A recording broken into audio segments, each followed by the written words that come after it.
Hello दोस्तों। Chapter 2 chemistry के हम इंपॉर्टेंट क्वेश्चन की सीरीज लेकर आए हैं। इसके बाद मैं आपको अगला चैप्टर दूंगा, chapter 3। Sorry for delay, time नहीं मिल पाया था इसलिए मैं वीडियो बना नहीं पाया। तो चलो स्टार्ट करते हैं। स्टार्ट करने के पहले एक बात देखते हैं। बीवी को इज्जत देने वाले पति औरत के गुलाम नहीं होते। वो एक ऐसी माँ के बेटे होते हैं जिन्हें उन्हें भारत की इज्जत जिन्हें जिनसे उन्हें औरत की इज्जत करना सिखाया जाता है। कहने का मतलब यह है, बीवी को इज्जत देने वाले पति औरत के गुलाम नहीं होते।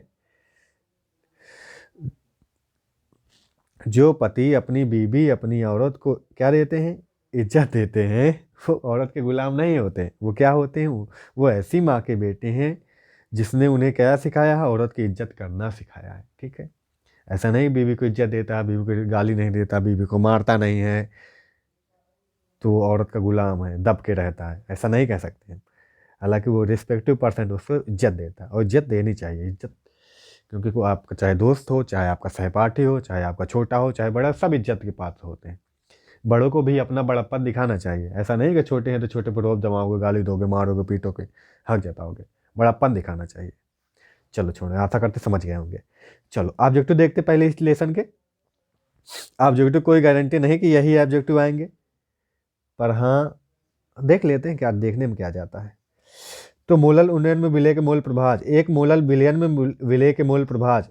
अब ये कैसे आए तो फार्मूला है, मोल प्रभाव निकालेंगे तो आएगा। ठीक है, अब रट्टा मारने का कोई मतलब नहीं है। ये आसुद विलयन का देखो, सॉल्यूशन चैप्टर की वीडियो मैंने बना रखी है, पूरा सिलेबस मैंने करा रखा है यूट्यूब पर। इसकी लिंक मैं डिस्क्रिप्शन में दे दूंगा, इसकी लिंक मैं कमेंट बॉक्स में भी डाल दूंगा। ठीक है, आप उस लिंक को क्लिक करके देख सकते हैं। वहाँ पे एक स्पेशल एक वीडियो बना है जिसमें सिर्फ न्यूमेरिकल मैंने करवाए हैं। सारे के सारे हर तरह का न्यूमेरिकल मैंने उस वीडियो में करा रखा है। ठीक है, तो आप उस वीडियो को देख सकते हैं, सब न्यूमेरिकल क्लियर हो जाएंगे। ये सारे न्यूमेरिकल सबके सब उस वहाँ पे क्लियर हो जाएंगे। ठीक है, यहाँ पे मैं कोई डिस्कशन करने वाला नहीं हूँ कि कोई न्यूमेरिकल आपको समझाऊंगा या फिर कोई वैसे, सिर्फ इंपॉर्टेंट क्वेश्चन बताऊंगा पेपर के लिए। जो जो आप कर लेंगे तो आपका पेपर में काम हो जाएगा। वो आप उस चीज़ को आप समझना चाहते हैं, देखना चाहते हैं तो आप वीडियो जाके देख सकते हैं। ओके, चलो आगे बढ़ते हैं।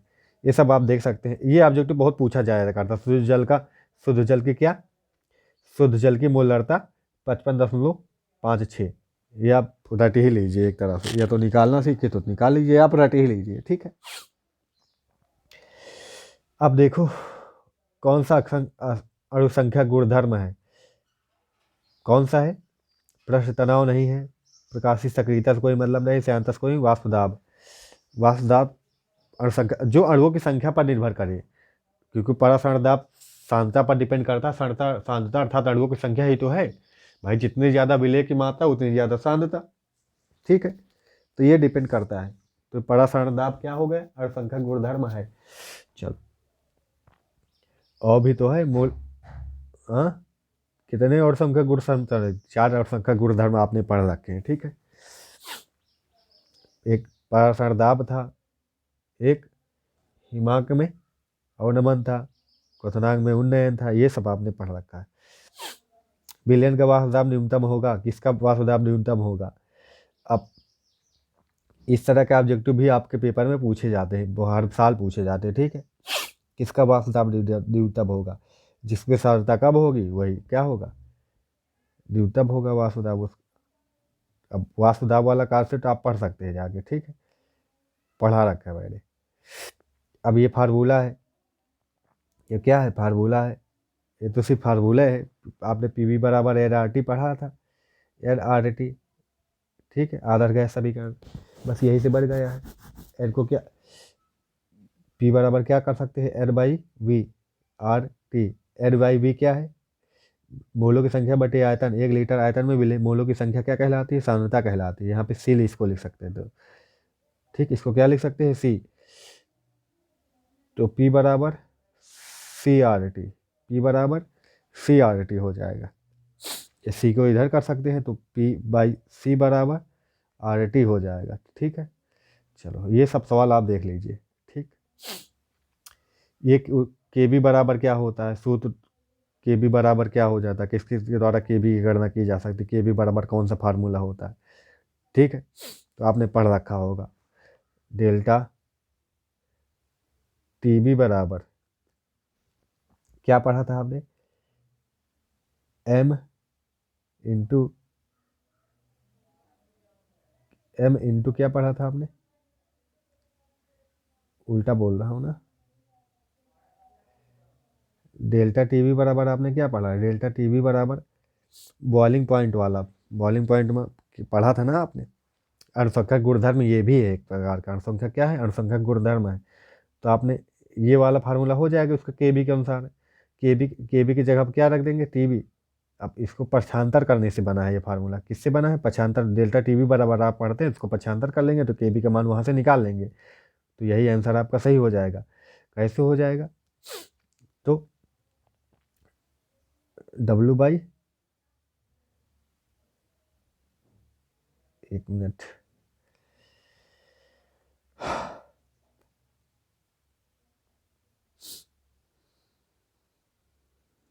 हजार इंटू डब्लू इंटू क्या होता है, केबी बटे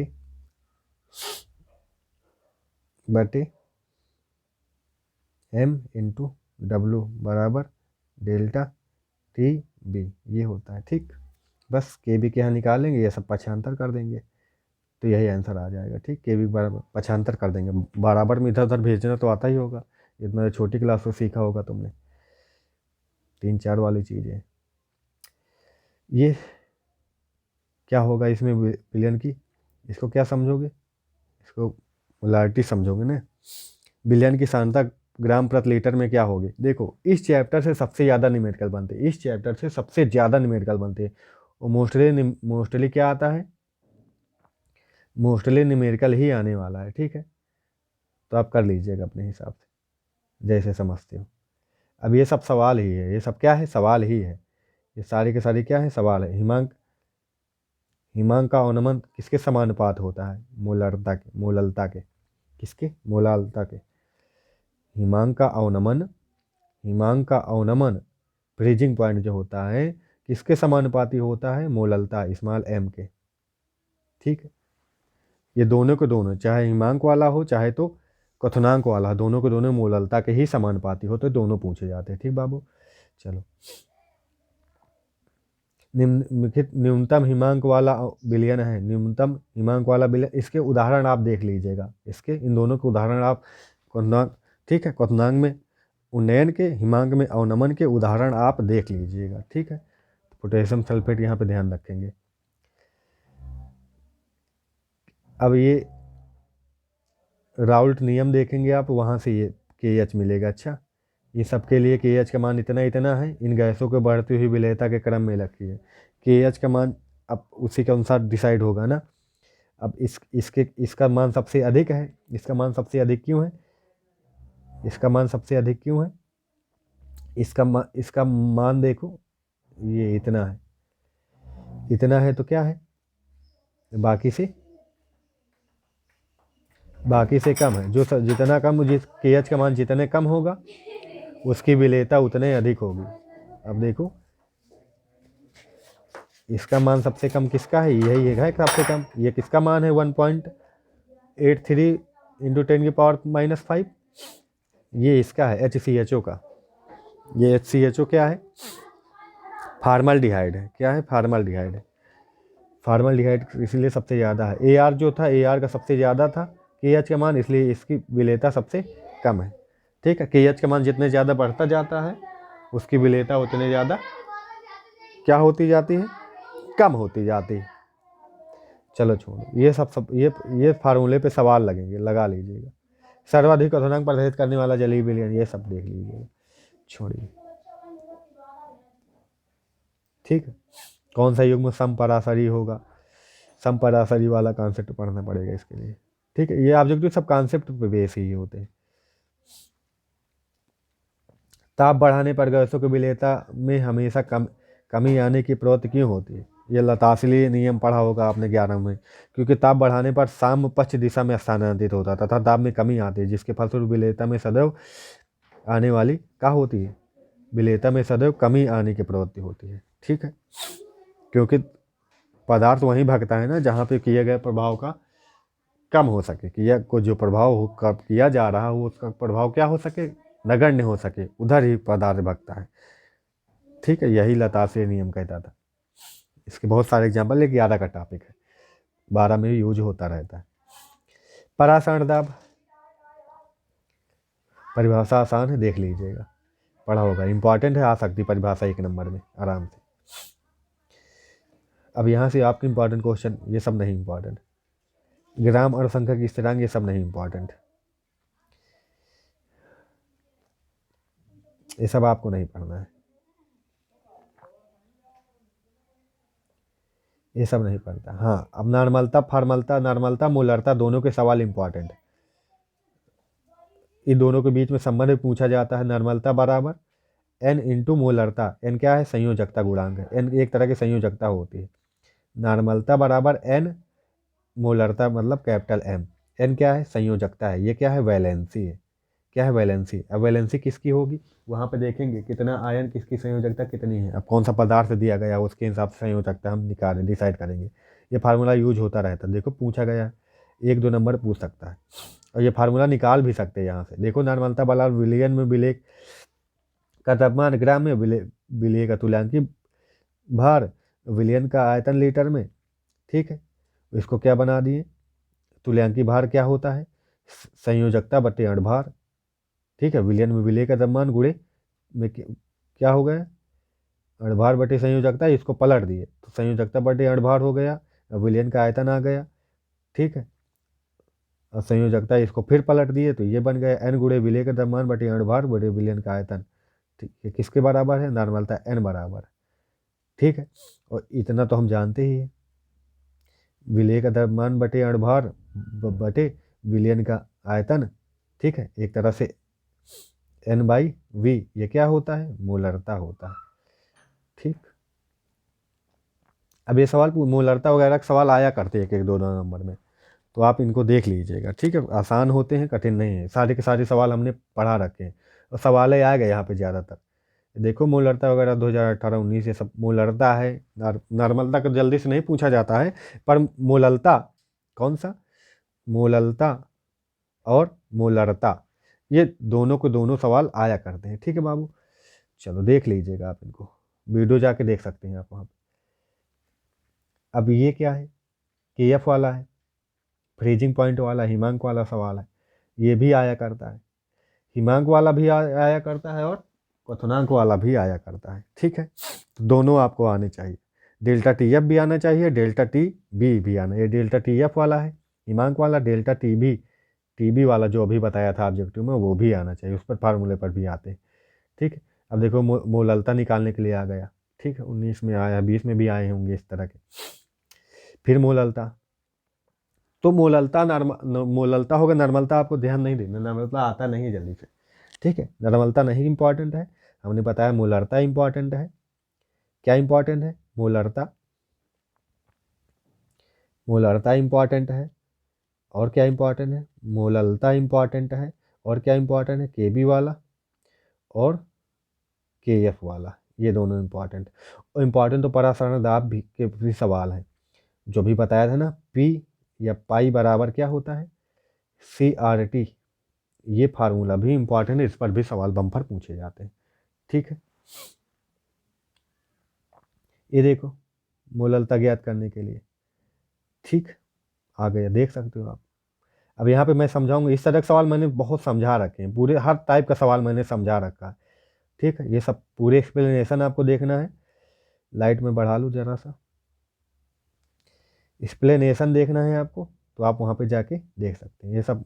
फिर मोल प्रभाव भी निकालने के लिए आता रहता है, जिस घटक का मोल प्रभाव निकालते हैं, जैसे एक घटक का मोल प्रभाव निकालना, चाहे विलेय हो चाहे विलायक, तो इसी के मोलों की संख्या, और नीचे कुल मोलों की संख्या, विलेय के भी इसके भी मोलों की संख्या प्लस दूसरे घटक के भी मोलों की संख्या रख देते हैं, बस आ जाता है। ठीक है, एथिल अल्कोहल है तो एथिल अल्कोहल के मोल बटे एथिल अल्कोहल का मोल, जिसमें एथिल अल्कोहल हो उसके भी मोल का योग से भाग कर दो, उसके ऊपर मोल ऊपर रख दो, मोल प्रभाज आ जाएगा। ठीक, ये देखो मोल प्रभाज फिर आया, समझियो, जिसके एथिलीन ग्लाइकॉल का मोल प्रभाव निकाल, एथिलीन के मोलों की संख्या नीचे एथिलीन ग्लाइकाल के मोलों की संख्या और जल के मोलों की संख्या, मतलब नीचे कुल विलियन के मोलों की संख्या रख देते हैं, भाग कर देते हैं, हल कर लेते हैं, हल कर आ जाता है। ये देखो फिर मोललता ज्ञात करने के लिए आया। तो ये सब बार बार आते रहते हैं, हर साल आते, कोई साल बचता नहीं इनसे। ये देखो डेल्टा टीबी वाला सवाल आ गया, देखो देखा, देख लिया मोललता वाला सवाल। ये देखो बिलियन का क्वथनांक, दाब, ठीक, ये सवाल आ गया। तो ये सब आते रहते हैं।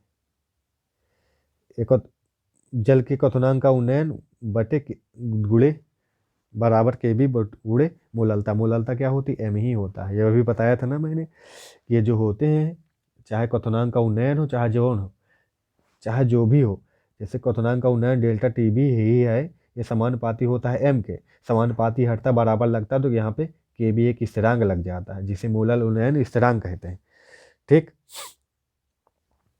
ठीक, तो के बी के मान पता था, मोललता का मान पता था, जल का क्वथनांक आ गया, जल का क्वथनांक उन्नयन इतना आया, आ गया, ठीक, इतने केल्विन। अब जल का क्वथनांक निकालना है,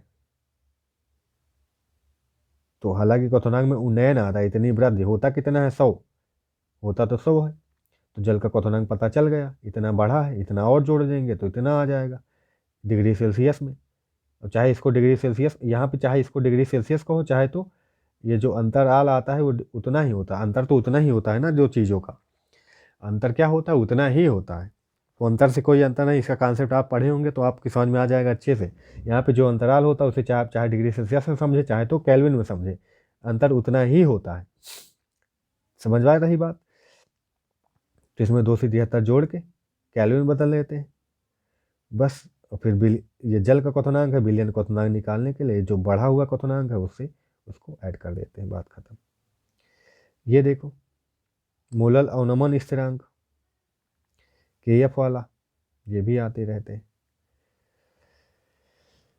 उसी के आगे का है, ये देखो पाषाण दाब वाले पर आ गया, ये आया नहीं, ये आया एक सवाल फिर से के एफ वाले पे। एम यहाँ पे निकालने के लिए बोला है, कभी एम पूछ लेगा, कभी अणुभार पूछेगा, कभी क्या पूछेगा, कभी के एफ का मान पूछेगा, कभी डेल्टा टी एफ का मान पूछेगा।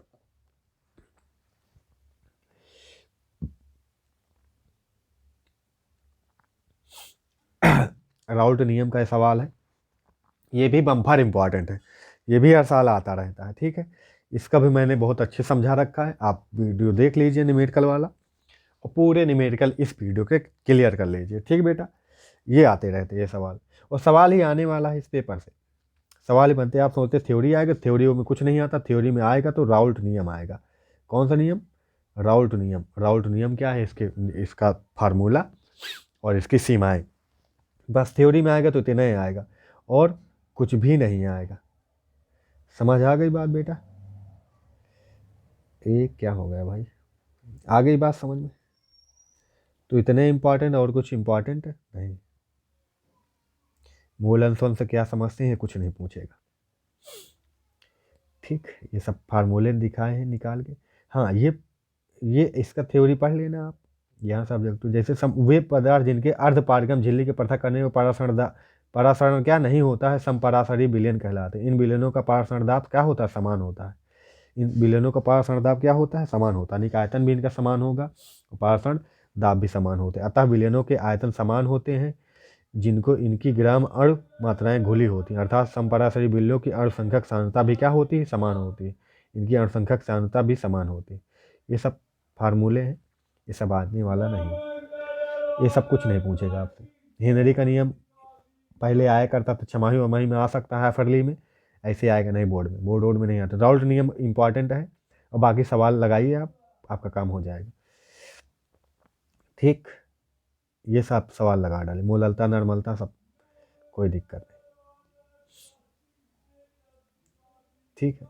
ये फार्मूले पे सवाल बनते नहीं हैं, इस पर बनेगा नहीं सवाल, इस पर बनते नहीं है जल्दी से, इन्हीं को आप लगाइए, यही सब आते रहते हैं, ठीक। ये फार्मूला के सवाल भी काम था, राउल्ट नियम है, राउल्ट नियम के अनुसार ये फार्मूला बनता है। अब इस फार्मूले पर सवाल बम्पर इंपॉर्टेंट, ये आते रहते हैं, ठीक है। ये सब मैंने बता दिया, इम्पॉर्टेंट है, आपको दिखाई देते हैं फटाफट। आप उस वीडियो को जाके ज़रूर देखिएगा, उसमें ये सारी की सारी एक्सप्लेनेशन मैंने दे के समझा रखा है इन सबको। देखो वही सवाल बार बार रिपीट हो रहे हैं उन्हीं फार्मूलों पर। देखो वायुमंडलीय दाब इतना है, आर का मान इतना है, ठीक है, ग्लूकोज इतना है, वायुमंडलीय दाब उत्पन्न करता है। देखो ये सारे सवाल आ सकते हैं। पाषाण दाब पर भी इम्पॉर्टेंट है ये सारे सवाल। चलो देखो, अब देखो राउल्ट नियम, अभी बताए रहे थे ना, राउल्ट नियम इम्पॉर्टेंट आ सकता है। राउल्ट नियम की सीमाएं देख लीजिएगा। अच्छा जूम कर दे, देख लो राउल्ट नियम की सीमाएं। ठीक है, राउल्ट नियम क्या होता है? राउल्ट नियम तन विलयनों पर लागू होता है। सांद्र विलयन राउल्ट के नियम का से विचलन प्रदर्शित करते हैं। सांद्र विलयन राउल्ट के नियम से विचलन प्रदर्शित करते हैं जो होते हैं। यह नियम केवल आवासशील पदार्थों के विलयनों पर लागू होता है, विद्युत अपघट्टों के विलयनों पर राउल्ट नियम लागू नहीं होता। चलो ये सारे सवाल हैं, ये वही फार्मूला फिर आ गया राउल्ट नियम वाला, जिस पर सवाल आता रहता है। चलो तो आशा करते वीडियो पसंद आया होगा, वीडियो को लाइक शेयर कर देना, उस वीडियो को देखना मत भूलना। न्यूमेरिकल वाला स्पेशली देखो, बाकी कुछ देखो चाहे ना देखो, न्यूमेरिकल इंपॉर्टेंट है आपके इस लेसन से, न्यूमेरिकल ही आएगा पेपर में, ये मेरा दावा है। ये सारे न्यूमेरिकल कर लेना आप, आपका काम हो जाएगा। राउल्ट नियम वाला फार्मूला, डेल्टा टी बी वाला फार्मूला, डेल्टा टी एफ वाला फार्मूला, पाषाण दाब वाला फार्मूला, ठीक है, ये सारे के सब मोललता है, ठीक है।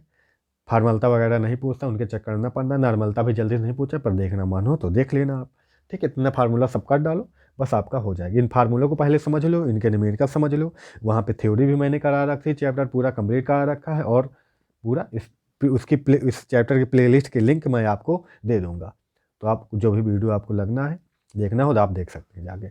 तो मिलते हैं अगली वीडियो में, बने रहेगा हमारे चैनल से। आप चैनल सब्सक्राइब नहीं कर, सब्सक्राइब कर लीजिएगा। इसी तरह की वीडियो सब्सक्राइब करने का फ़ायदा क्या है, आपको जब भी मैं वीडियो डालूंगा आपको वीडियो मिल जाएगी। आप यूट्यूब खोलेंगे तो आपको वीडियो दिखेगी, अदरवाइज आपको वीडियो दिखेगी नहीं, आपने सब्सक्राइब नहीं कर रखा है तो मिलते हैं अगली वीडियो में। Thanks a lot.